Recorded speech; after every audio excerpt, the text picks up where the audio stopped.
Buenos días, abuela. Buenos días, cariño. ¿Cómo te llamas? Me llamo Rosario, tengo 4 hijos, 5 nietos y tengo 71 años. ¿Con cuántos años viniste a vivir a Cizurmayor? Pues unos 6, así tendría. ¿Cuántos años llevas en Cizurmayor? 65. ¿Dónde viviste antes de venir a vivir a Cizurmayor? Antes de venir a Cizurmayor vivía en Andalucía, en un pueblico que se llamaba Jimena, provincia de Jaén, ¿Dónde has estudiado? en Cizurmayor. ¿Hasta qué año fuiste al colegio?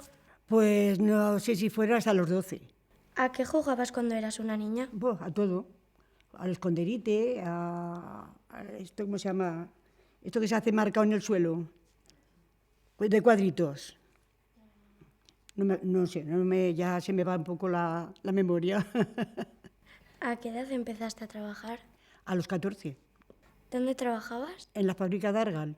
¿Cómo hacíais para conseguir los alimentos? Pues trabajar y cobrar y a comprar.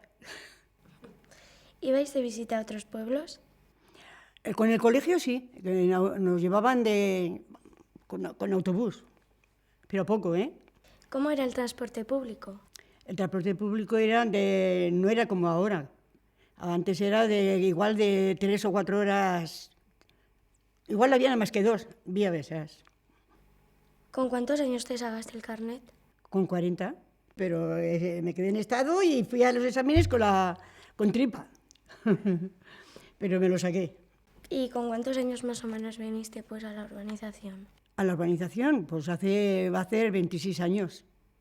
Pero siempre toda la vida he vivido arriba en el pueblo. ¿Qué hacíais en fiestas? Uy, en fiestas. En fiestas eran estupendas, no es como ahora, ¿eh?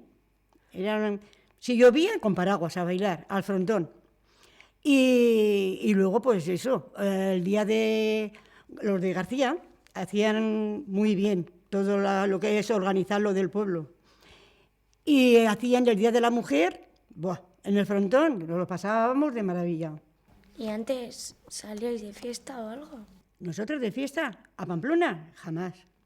Cuando ya éramos mayores, sí, pero teníamos que volver para las 9 de la noche porque no había vía de esa. ¿Y os maquillabais o algo para ir así?